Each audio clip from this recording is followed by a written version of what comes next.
పాఠశాల వేద పాఠశాల ఆధ్యాత్మిక విద్యార్థుల అధ్యయనశాల ఆధ్యాత్మిక జీవిత పాఠాల పరిశోధనశాల ఆది నుండి బైబిలు క్లుప్త అధ్యయనానికి మరో సదవకాశం.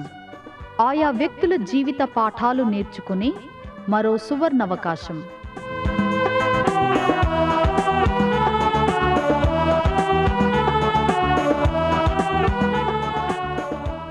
వినండి వేద పాఠశాల నూతన వర్తమానాలు.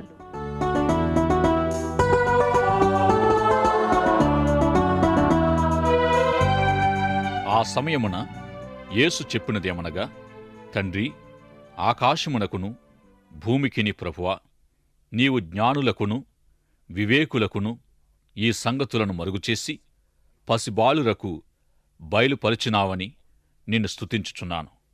అవును తండ్రి, ఇలాగు చేయుట నీ దృష్టికి అనుకూలమాయెను. సమస్తమును నా తండ్రి చేత నాకప్పగించబడి ఉన్నది. తండ్రిగాక ఎవడును కుమారుని ఎరుగడు, కుమారుడుగాకను కుమారుడెవనికి ఆయనను బయలుపరచనుద్దేశించునో వాడుగాకను మరి ఎవడును తండ్రిని ఎరుగడు. ప్రయాసపడి భారం మోసుకొనుచున్న సమస్తమైన వారులారా, నా యొద్దకు రండి, నేను మీకు విశ్రాంతి కలుగుజేతును. నేను సాత్వికుడను, దినమనసు గలవాడను గనుక మీమీద నా కాడి ఎత్తుకొని నా యొద్ద నేర్చుకొనుడి. అప్పుడు మీ ప్రాణములకు విశ్రాంతి దొరుకును. ఏలయనగా నా కాడి సులువుగాను నా భారము తేలికగాను ఉన్నవి. వేద పాఠశాల రేడియో శ్రోతలకు స్వాగతం.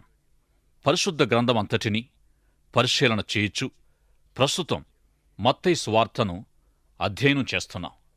కొండమీద ప్రసంగము అను మొదటి క్రైస్తవ సమావేశము గురించిన ధ్యానము ముగిసి ఉన్నది. ఈ మొదటి సభలో 12 మంది అపోస్తలులు దేవునిచే ఎన్నిక చేయబడి దేవుని జవాబుగా పరిష్కారముగా ఉండుటకై దేవుడు వారిని నియమించాడు. ఇప్పుడు మత్తయి సువార్త, మార్కు సువార్త, లూకా సువార్తలోని ముఖ్యమైన సంఘటనలు అయిన యేసు ప్రభు సంభాషణలు, అద్భుతముల గురించి అధ్యయనం చేయబోతున్నాం. వీటన్నిటినీ మత్తయి సువార్తలో మనము కనుగొను వరుసలో ధ్యానం చేద్దాం. ఈ 3 సువార్తల్లో వివరింపబడిన విషయాలను ఒకటి తర్వాత మరియొకటి క్రమంగా పరిశీలిద్దాం. మత్తయి సువార్తలోనూ లూకా సువార్తలోనూ ఉన్న విషయాలే ఎక్కువగా మార్కు సువార్తలో ఉన్నాయి. అందువలన ఒక్కొక్క సంఘటనను ఒక్కసారిగానే పరిశీలన చేయడం జరుగుతూ ఉంది. గత తరగతుల్లో మత్తయి సువార్తలోని 10 అధ్యాయాలు మనం పరిశీలన చేశాం. 11వ అధ్యాయము ఎంతో ప్రాముఖ్యమైనది. ఈ అధ్యాయం ప్రారంభంలో దేవుడు ఏర్పాటు చేసుకొనిన 12 మంది అపోస్తలులు మానవులలో అతి సామాన్యమైనవారు. యేసు తండ్రికి ప్రార్థిస్తూ, తండ్రి, జ్ఞానులకు వివేకులకు ఈ సంగతులను మరుగుచేసి పసిబాలురకు బయలుపరచి ఉన్నావని నిన్ను స్తుతించుచున్నాను.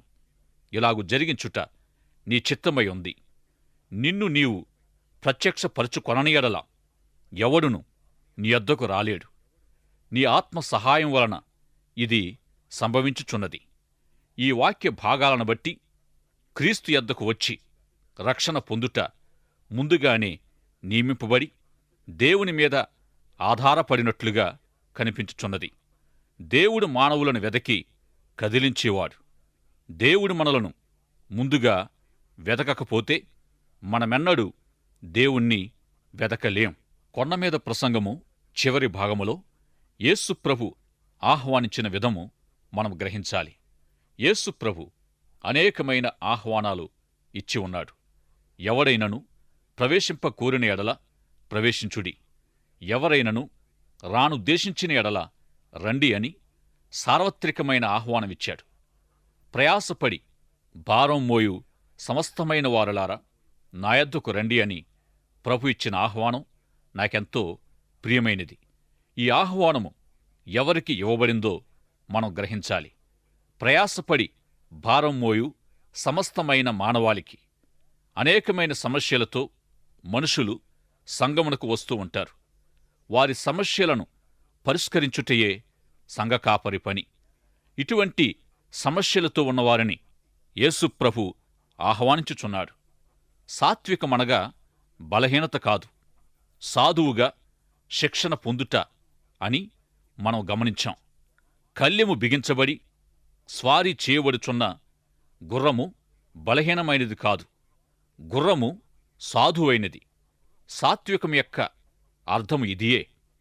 సౌలును యేసు ప్రభు దమస్కు మార్గములో ఎదుర్కొన్నప్పుడు కళ్ళెమునకు లోబడకపోతే నీకు కష్టము లేక నీకు ప్రమాదమని ప్రభు తెలియజేశారు. దేవుని పిలుపుకు లోబడిన సౌలు పౌలుగా మారి ప్రభు వేసిన కళ్ళెమును అందుకొని సాత్వికుడై, ప్రభువు నేనేమి చెయ్యాలి అని అడిగాడు. యేసు ప్రభు కంటే ఎక్కువ సాత్వికము చూపినవారు మరొకరు లేరు. మనుషులందరిలో మోషే సాత్వికుడని పేరు పొందాడు.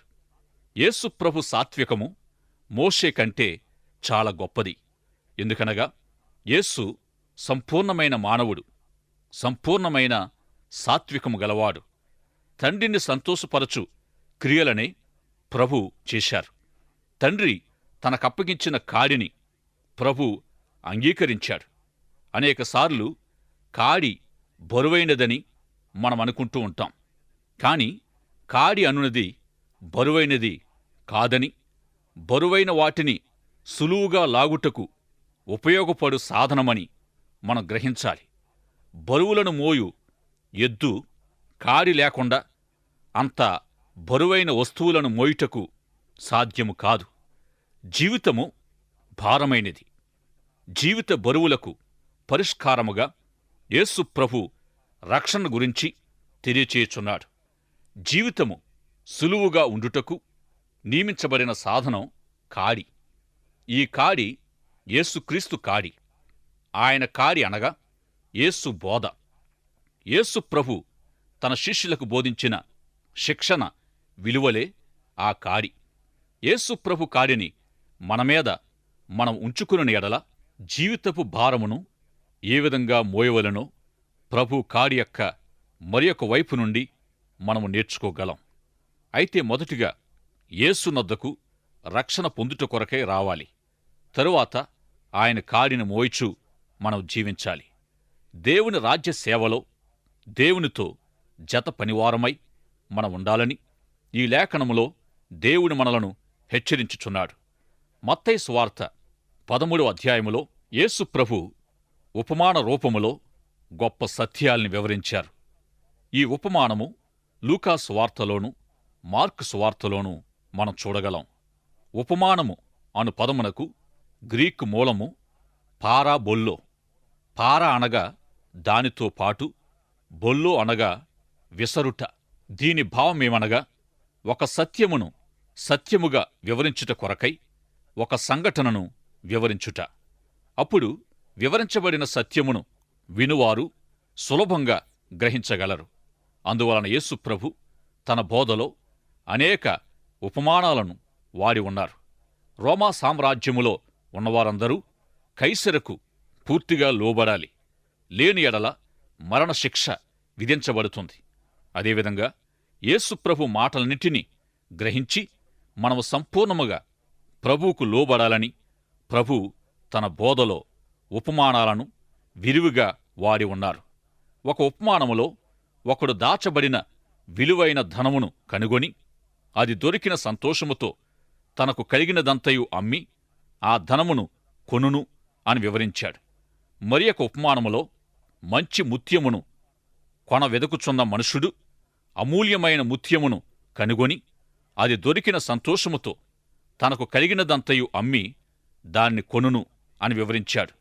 ఈ రెండు ఉపమానాల్లో ఉన్న దాచబడిన ధనము ఏమిటనగా, అమూల్యమైన ముత్యము ఏమిటనగా, యేసు ప్రభు పరలోకపు రాజుగా తన రాజ్యములో తనకున్న సమస్తమును త్యజించి పరలోక రాజ్యములో చేరుటకు ఇష్టపడే పౌరులు కావాలని కోరుచూ ఉన్నాడు, వెదకుచూ ఉన్నాడు. మనమన్ని విషయాల్లోనూ యేసు ప్రభువును ప్రభువుగా కలిగి ఉండకపోతే ఆ ప్రభుతో మనకెలాంటి సంబంధము లేదని మనము గ్రహించాలి. దాచబడిన ధనమనగా దేవుని రాజ్యము, క్రైస్తవ అనుభవము, యేసుక్రీస్తు రక్షణ అని అర్థం.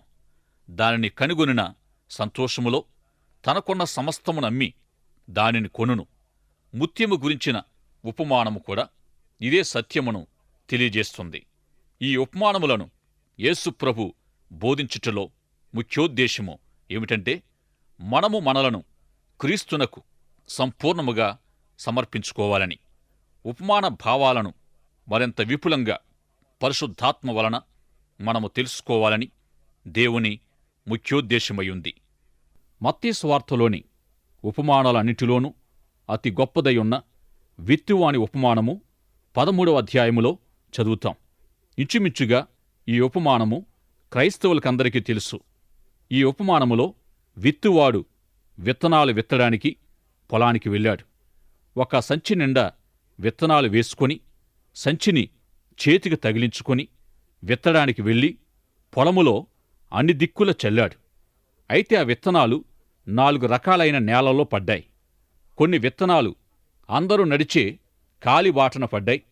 అది గట్టి నేల. అవి నేల ఉపరితలం మీదనే పడడంతో వెంటనే పక్షులు వచ్చి మృంగివేశాయి. మరికొన్ని రాతి నేలపై పడ్డాయి. అక్కడ కొంచెం మన్ను ఉన్నందున కొద్దిగా లోపలికెళ్ళి మొలుస్తూ ఉండగా రాళ్ల తాకిడికి ఎండ దెబ్బకు ఎదగలేక ఆగిపోయాయి. మరికొన్ని బాగానే మొలిచాయి. నీరు బాగా అందింది. నేల కూడా మంచిదే. అయితే వాటితో పాటు ముళ్ళ పొదలు కూడా మొలిచి చకచక ఎదిగిపోయి వీటిని అణచివేశాయి. ఈ విధంగా అవి పైకి రాలేదు. 4వది మంచి నేలను మరికొన్ని విత్తనాలు పడ్డాయి. ఇవి నేల లోపలి వరకు వెళ్ళాయి.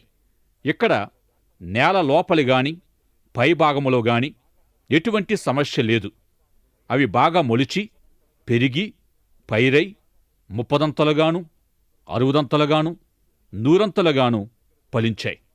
శిష్యులు ఆయన దగ్గరకొచ్చి దీని అర్థమేమిటని ఆ ఉపమానాన్ని గూర్చి అడిగినప్పుడు ప్రభువు వారికి ఆ ఉపమానాన్ని వివరించారు. విత్తనము దేవుని వాక్యం. దేవుని వాక్యము వినిపించబడినప్పుడు ఈ ఉపమానములాగానే 4 రకాలుగా స్పందించే మనుషులు ఈ లోకములో ఉంటారు. మొదటిగా త్రోవ ప్రక్కను పడినవారెవరంటే వాక్యం వింటారు గాని అర్థం చేసుకోరు. వారి హృదయాలు వాక్యముచే గ్రొచ్చబడవు. వాక్యము ద్వారానైన ఒప్పుదల వారిలో ఉండదు. ఇట్టి వారిలో ఆత్మీయంగానైనా ఫలభరితమైన స్థితి ఉండదు. 2వ రాతి నేలను పడినవారు, వీరు తమ స్వతంత్ర చిత్తాన్ని అనుసరిస్తారే గాని దేవుని వాక్యానికి విధేయత చూపరు. తమ స్వేచ్ఛా చిత్తాన్నే దృఢపరుచుకొని దేవుని మాటను అంగీకరించని ఇట్టి కఠినులు అవిధేయులై రాతి నేల వంటి హృదయ స్థితిని కలిగి ఉంటారు. ఇక 3 ముండ్ల పొదల్లో పడ్డ విత్తనం. వాక్యం విన్నప్పుడు అంగీకరిస్తారు, ఒప్పుకుంటారు.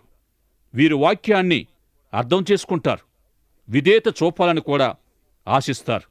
అయితే వీరిని లౌకిక వ్యవహారాలు, ధనమోసం, లోక సంబంధమైన ఆశలు వీరి హృదయాల్ని అణచివేస్తాయి. చివరికి ఎట్టి ఫలము ఉండదు. ఇక 4వ రకము మంచి నేల వంటి హృదయ స్థితి గలవారు. మంచి నేలలోని విత్తనం లోపలికి వెళ్ళి పైకి ఎదిగిన రీతిగానే వీరిలో వాక్యం పనిచేస్తుంది. వారి జ్ఞానము, చిత్తము మొదలైనవేవి ఫలభరిత స్థితికి ఆటంకంగా నిలువవు. గురుగులు, ముండ్ల పొదల్లాంటి సంగతులు కూడా వారి జీవితాలకు వెలుపలే ఉంటాయి. వెలుపల లోపల అంతటినీ వీరు జయిస్తారు. ఇట్టి జీవితాలే 30దంతలుగా 60దంతలుగా 100ంతలుగా ఫలిస్తాయి. విత్తువాని ఉపమానము అని పిలువబడిన ఈ వృత్తాంతాన్ని ధ్యానించినప్పుడు విత్తువాని ఉపమానము అనే కంటే విత్తనాల ఉపమానము అంటే సరిగ్గా సరిపోతుంది. దీనిలో విత్తువాని ప్రస్తావన కంటే విత్తనాల ప్రసక్తే ఎక్కువగా ఉంది. దేవుని వాక్యం బోధించబడినప్పుడు మనుషులు ఎలా స్పందిస్తారనేది తెలియచేయబడిన దానిని బట్టి నేలల ఉపమానమంటే కూడా సరిపోతుంది. అదేవిధంగా దేవుని వాక్యానికి స్పందించిన నలుగురి యొక్క 4 విధానాలను బట్టి నలుగురి ఉపమానమని కూడా అనుకోవచ్చు. ఈ 4 రకాలను ప్రతి సంఘ కాపరి వివేచించగలిగి ఉంటాడు. మొదటిగా ఎప్పుడు నిద్రపోతూ ఉంటారు చూడండి. అటివారు దేవుని వాక్యాన్ని అర్థం చేసుకునే అవకాశం ఉండదు. అతని అవగాహన వాక్యముచే గ్రొచ్చబడదు. రెండోవాడు వాక్యం బాగానే విని అర్థం చేసుకుంటాడు, ఏదో చేయాలనుకుంటాడు, గాని ఏమీ చేయలేడు. ఎందుకంటే సోమవారం ఉదయం నుండి ఓడిపోవడం ప్రారంభిస్తాడు. ఇక మూడో వ్యక్తిని సాతాను వస్తు సామాగ్రి మొదలైన వాటితో శోధించకపోయినట్లయితే తాను ధనవంతుడను కాదనే వాస్తవాన్ని బట్టి విచారిస్తూ ఆందోళన చెందుతూ ఉంటాడు. నిజంగా ధనవంతుడయ్యేది లేకపోయినా ధనమోసములో పడిపోవడం మాత్రం నిశ్చయంగా సంభవిస్తుంది. ఇది మూడవ రకమైన నేల లేక హృదయ స్థితి. ఇట్టివానిని ధనవంతునిగా చేసైనా సరే, పేదవానినని విచారించేటట్టు చేసైనా సరే సైతాను చేస్తుంది. ఎందుకంటే అతడు వాక్యం సరిగా వినినట్టయితే సైతాన్ను లెక్క చేయడు. ఇక 4వ రకములో ఎక్కువ మంది దొరకరు, కాని కొద్దిమందైనా ఉంటారు. ఇదే సంఘ కాపరికి ఎక్కువ ఆసక్తి కలిగించే విషయమై ఉంది. ఈ ఉపమానమంతటి ద్వారా నీవు దేవుని వాక్యాన్ని ఏ విధంగా విని తీసుకుంటున్నావో చూసుకోవాలి. నీకు నీవుగా చదువుకునేటప్పుడు దేవుని వాక్యాన్ని ఎలా స్వీకరిస్తున్నావో చూసుకోవాలి. వాక్యాన్ని విని అంగీకరించే 4వ రకం మనిషి వాక్యాన్ని అర్థం చేసుకుని పరిశుద్ధాత్మ సహాయముతో విధేయత కలిగి లోకములో దేవుని కొరకు ఫలిస్తాడు. ఇక వాక్యాన్ని ప్రకటించే దైవ సేవకులు తాము ప్రకటించే వాక్య సత్యము వినేవారిలో నాటుకునే విధంగా సామాన్యంగా బోధించాలి. వాక్యానికి మనిషి స్పందించే ఈ 4 విధానాల్లో ఒకటి మాత్రమే ఫలభరితమైనది. బోధించబడిన ప్రసంగాన్ని వినేవారు సరిగ్గా వినకపోయినట్లయితే ఫలాలు ఉత్పత్తి కావు. గనుక బోధించే వ్యక్తి ఎల్లవేళలా సామాన్యంగా బోధించడం మాత్రమే గాక తన బోధ యొక్క ఉద్దేశాన్ని చేరుకోవాలి. బోధలోని అన్వయాన్ని కూడా వినేవారికి అందించాలి. లేఖన బోధకు విధేయులయ్యే సవాలును వారి ముందుంచాలి. తన శ్రోతలు తన బోధలో నుండి ఏమి తెలుసుకోవాలి, ఎట్టి ఫలితాలు వారిలో కలగాలని బోధకుడు ఆశిస్తాడో ఆ విషయాన్ని తన హృదయములో బోధకుడు వివరంగా కలిగి ఉండాలి. ఈ ప్రకారం సరిగ్గా విని అన్వయించుకుంటే తప్ప వాక్యం వినడం వల్ల కలిగే లాభము ఏమీ ఉండదు. అర్థం చేసుకోవడం, అన్వయించుకోవడం సరిగ్గా జరిగినప్పుడు అణచివేసే ముండ్ల పొదలపై వారు విజయాన్ని పొందుతారు. వాక్యాన్ని గ్రహించినప్పుడు ప్రజలు చూపే విధేయతకు బోధకుడు ఎంతవరకు దేవునిపై ఆధారపడ్డాడు అనేది కూడా ఒక కారణం కాగలదు. దేవుని వాక్యాన్ని బోధించే బోధకుడు నేను కాదు ప్రభువే, నాతో ఉన్న దేవుడే అనే తగ్గింపును కలిగినాడు. తన వాక్యాన్ని విన్నవారిలో 30దంతులుగా, 60దంతులుగా, 100అంతలుగా ఫలిస్తారు. ఆది సంఘములో బోధకులు వేలాది మందికి ఆహారాన్ని సరఫరా చేయవలసినప్పుడు వాక్యము బోధించుట మాని ఆహారం పంచిపెట్టుట యుక్తము కాదని గ్రహించి ఆ పనిపై 7గురిని నియమించి ప్రార్థనను, వాక్య పరిచర్యను ఎడతెగక జరిగించాలనే నిర్ణయానికి వచ్చారు. ఒక హృదయాన్ని బోధకుడు తనంతట తానే గ్రొచ్చలేడు, ఒప్పించనూ లేడు. గనుక మంచి ఫలితానికెప్పుడైనా సరే ప్రార్థనే మూలం. పరిశుద్ధాత్మ దేవుడే ఒక హృదయాన్ని ఒప్పించగలడు.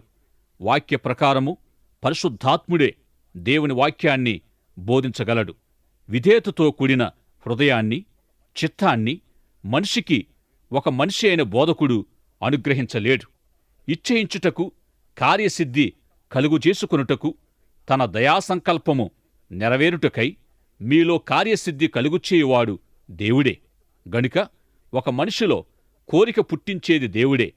ఎంత గొప్ప ప్రసంగికుడైనప్పటికీ ఒక మనిషిలో దేవుని క్రియ జరిగించలేడు. అయితే ప్రార్థన ద్వారా మాత్రమే ఇట్టి ఫలము ఎందుకు కలగాలి అనే దానికి విత్తువాని ఉపమానమే మనకు తెలియజేస్తూ ఉంది. విత్తువాని ఉపమానము తర్వాత ఉపమానమయున్న గురుగులు గోధుమల వృత్తాంతం కూడా ఇంచుమించు విత్తువాని ఉపమానములాగే ఉంటుంది. ఒకానొక మనుషుడు తన పొలములో గోధుమలు నాటాడు. అయితే రాను రాను వాటి మధ్యలో గురుగు మొక్కలు కూడా పెరగడం ప్రారంభించాయి. అతని పనివారు వచ్చి, నీవు గోధుమలు నాటావు కదా, వాటి మధ్యలో గురుగులు కూడా మొలిచాయి, ఎక్కడి నుండి వచ్చాయి ఈ గురుగులు? మేము వాటిని పెరికి వెయ్యాలా అని అడిగారు. అంతట వ్యవసాయకుడు, మీరలా చేస్తే రెండింటి భేదము తెలియక ఒకవేళ గోధుమలను కూడా పీకివేయవచ్చు. గనుక కోతకాలం వరకు రెండింటిని కలిపి ఎదగనిస్తే అప్పుడు గోధుమలను కొట్టులో పోసి గురుగులను కాల్చివేయవచ్చు అని చెప్పాడు. కోతకాలమే రెండింటినీ వేరు చేసే సరి అయిన సమయమని చెప్పాడు. ఈ ఉపమానములోని గింజలు వాక్యము కాదు, మనుషులు. గోధుమలు దేవుని ప్రజలు, గురుగులు సైతాను సంబంధులు. ఈ రెండు రకాల ప్రజలు ఒకే లోకములో ప్రస్తుతం ఉన్నారు. పైగా అందరూ ఒకేలా ఉన్నారు. గనుక తేడా చెప్పలేం. నీవు మంచివాటినే విత్తావు కదా, మరి ఈ గురుగులు ఎక్కడి నుండి వచ్చాయి అనే ప్రశ్నకు ప్రభు శత్రు కార్యము గురించి చెప్పారు. మనుషులు నిద్రిస్తూ ఉండగా గుట్టు చప్పుడు కాకుండా శత్రు వచ్చి వీటిని మధ్యలో వేసి వెళ్ళిపోయాడు. నిద్ర అనేది మన నిర్లక్ష్యాన్ని కూడా సూచిస్తుంది. చెడుగు ఎక్కడి నుండి వచ్చింది? ఇది ఎంతో పురాతనమైన ప్రశ్న. మనుషులు నిద్రలో లేక నిర్లక్ష్యములో ఉండగా పుట్టింది. సంఘములో కూడా గోధుమలు గురుగులు ప్రక్కప్రక్కనే ఉంటాయి. తప్పొప్పుల కలయక గోధుమలు గురుగుల తేడా ఎవరూ చెప్పలేరు. కొందరు అనేకులు, చెప్పేవారు చేసేవారు, వీరందరిని గూర్చి ప్రభు కొండమీద ప్రసంగములో చెప్పారు. సంఘములోని ఇట్టి తేడాను ఎంతటి వివేచన గలవాడైనప్పటికీ చెప్పజాలడు. అయితే న్యాయ తీర్పు నాటి వరకు ఈ తేడా కలిసే ఉంటుంది. కోత కోసేవారు దేవదూతలు, దూతలు ఈ రెండింటినీ వేరు చేసే పనిని చేపడతారు. ఈ తరగతి ముగింపులో నిన్ను గూర్చి నీవు తెలుసుకోవాల్సిందేమిటంటే, గోధుమ గింజగా ఉన్నావా, గురుగులలో ఒకనిగా ఉన్నావా? మీరింతవరకు రోమా పత్రికలో రక్షణ అవసరతకు సంబంధించిన అంశాలు, విశ్వాసము, నీతి, క్రీస్తు ప్రేమ గురించి, క్రైస్తవ జీవిత విధానము, సేవ గురించి కొన్ని ప్రాముఖ్యమైన సత్యాలు వింటూ ఉన్నారు. నేటి పాఠంలో మీకు ఏ విధమైన సందేహాలు, ఇంకా అర్థం కాని విషయాలున్నా వెంటనే మాకు వ్రాయండి. ఈ సందేశాలు మరింత సులభంగా అర్థం చేసుకోవడానికి సహాయకరంగా ఉండుటకు ఒక ఉచిత బైబిల్ గైడు మీకు పంపించగలం. మా చిరునామా: వేద పాఠశాల, రేడియో విశ్వవాణి, తపాలా సంచి 4, సికింద్రాబాద్ 500017. మా ఈమెయిల్ ఐడి telugu@radio882.com.